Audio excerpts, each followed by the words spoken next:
Hola, en este ejercicio os voy a resolver el ejercicio número 3. En particular, dice que tenemos un programa principal que va a llamar o invocar a una subrutina S1, que tiene las siguientes características. Por un lado, tiene 6 parámetros, de los cuales el segundo y el quinto se pasan por referencia. Los demás se pasan por valor. Y todos los parámetros son de tamaño palabra. Es una función porque devuelve un valor de retorno, de tamaño palabra. Dentro de la subrutina S1 se modifican los registros salvados S0 y S1, que deben ser preservados. Además, es una subrutina tallo, lo cual significa que llama a otra, en particular a la subrutina S2.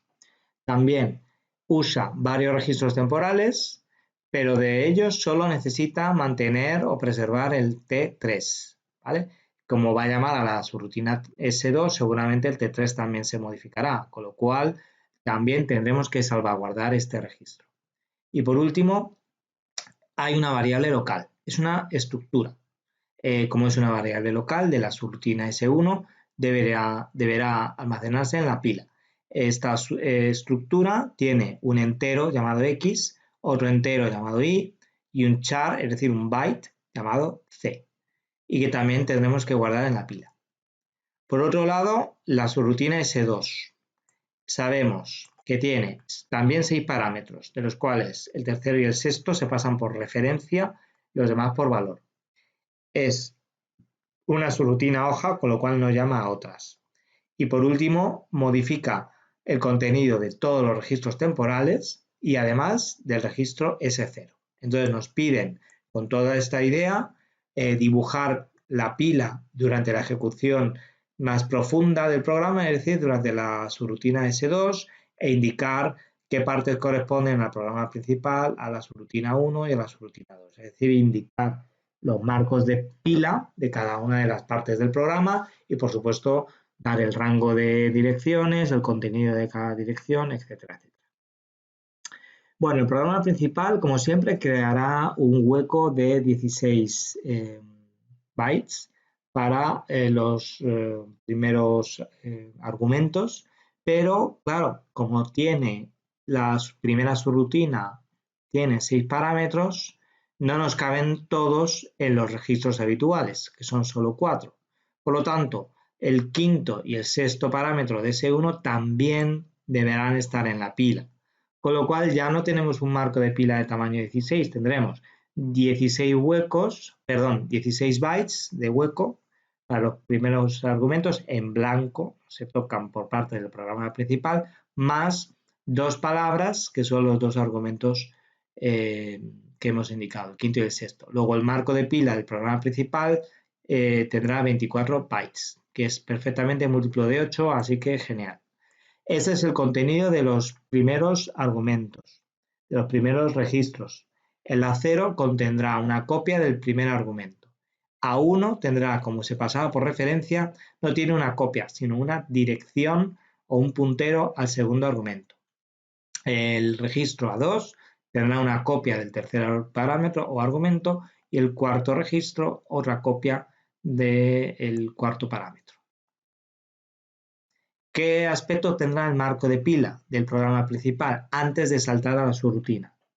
Pues tendrá el hueco habitual de 16 bytes para los parámetros, pero que se queda intacto, y luego la dirección del quinto parámetro y la copia del sexto parámetro. Estos son los parámetros que completan el conjunto de 6 parámetros de la subrutina S1. Ahora saltamos a S1. Como es una subrutina que llama a otra, se llama de tipo tallo, con lo cual habrá que hacer un conjunto de operaciones especiales dentro de ella. Por un lado, como va a llamar a otra, va a modificar los registros de argumento. Entonces, antes de modificarlos, hay que hacer una copia en este hueco que es el correspondiente al del programa principal. Se hará una copia de los registros A en el hueco correspondiente. Por otro lado, dentro de su propio marco, en la dirección más baja, crea el hueco de 16 bytes, que volverá a dejar intacto.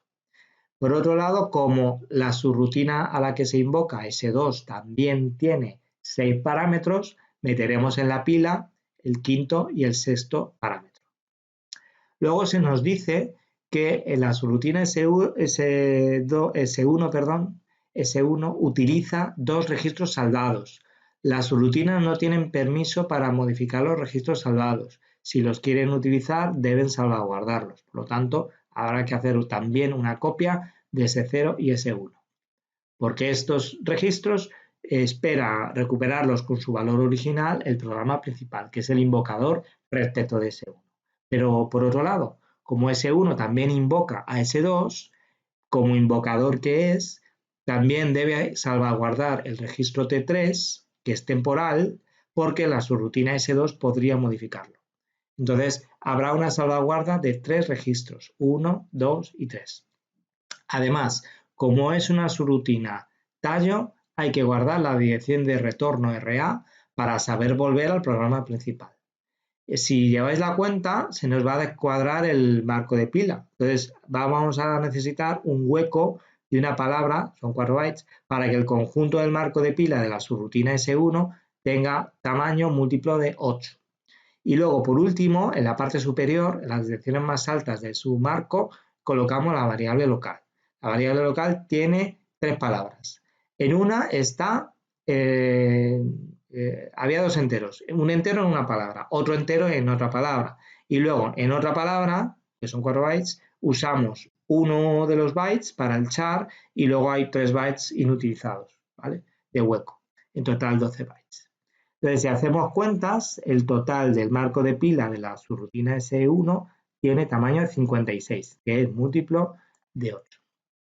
Cuando vamos a invocar a la subrutina S2, tenemos los siguientes valores en los registros A. En el A0 tengo la copia del primer parámetro de S2. En A1 tengo la copia del segundo parámetro. En A2 tengo la dirección del tercer parámetro, porque se nos decía que este parámetro se pasaba por referencia, no por copia. En A3 tengo la copia. Nos faltan 2 parámetros que irán en la pila. Vamos a ver qué aspecto tiene la pila. La parte azul de la pila es exactamente la misma que teníamos en la parte del programa principal. Pero fijaos que ha cambiado el contenido. ¿Qué teníamos originalmente? Mirad, voy a volver para que veáis la diferencia. ¿Qué teníamos originalmente? Teníamos un hueco de 4 palabras y luego el quinto parámetro mediante su dirección y luego el sexto parámetro mediante una copia. Al llegar a la siguiente subrutina, en S1, lo que hace es copiar, antes de llamar a S2, copiar los parámetros de S1 en ese hueco que había creado el programa principal. El quinto y sexto parámetro pues se quedan tal cual. Por otro lado, aparece un nuevo marco de pila que es este en amarillo, que es el que corresponde a la subrutina S1, que por un lado crea su propio hueco para sus propios parámetros. Luego el quinto parámetro de S2 y el sexto parámetro de S2. A continuación vienen las salvaguardas de registros. Primero los registros salvados y luego el registro temporal. Luego la dirección de retorno, básica para poder saber volver al programa principal, porque si no, en cuanto saltemos a S2 desde S1, el valor de RA se modifica a la dirección de retorno dentro de S1 y entonces se pierde la dirección de vuelta al programa principal desde S1. Luego tendríamos el hueco de 4 bytes y luego la variable local, que sería el entero X, el entero Y y el char es un byte junto a 3 bytes de relleno. Entonces, por último, ¿qué pasa con la subrutina S2? La subrutina S2 no llama a otra, es por lo tanto de tipo hoja. Por lo tanto, no hay que crear el hueco de 16 bytes, ni hay que guardar la dirección de retorno y tampoco se utilizan variables locales. Por otra parte, esta subrutina S2 se nos dice que modifica todos los registros temporales, pero tiene derecho a ello, con lo cual no hay que salvaguardar ninguno en la pila. De hecho, la subrutina 1 ya salvaguardó el registro T3, con lo cual perfecto.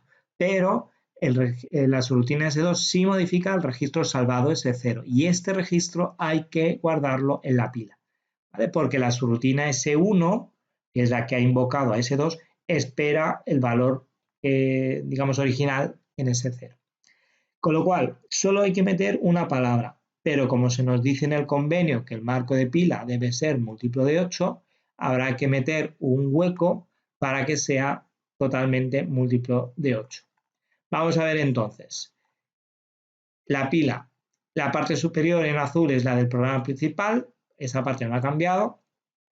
La parte en amarillo es la de la subrutina S1, no ha cambiado. Y ha aparecido en la cabecera de la pila, ha aparecido el marco de pila de la subrutina 2, que tiene una copia del valor que tenía el registro S0 desde la subrutina S1, más un hueco simplemente para que el total de datos de la pila sea múltiplo de 8. Fijaos cómo el puntero de pila siempre apunta al último dato introducido. El valor de SP es este, 7F, ¿vale? Y todos estos desplazamientos relativos que aparecen por aquí apuntan a distintos elementos de la pila, deben ser siempre valores positivos para que se consideren datos válidos, y a medida que vamos, digamos, avanzando, llamando a distintas subrutinas y otras, van cambiando los valores relativos. Y hay que llevar la cuenta de estos desplazamientos relativos para poder acceder a cada uno de los parámetros que tenemos dentro de la pila. Y hasta aquí este ejercicio.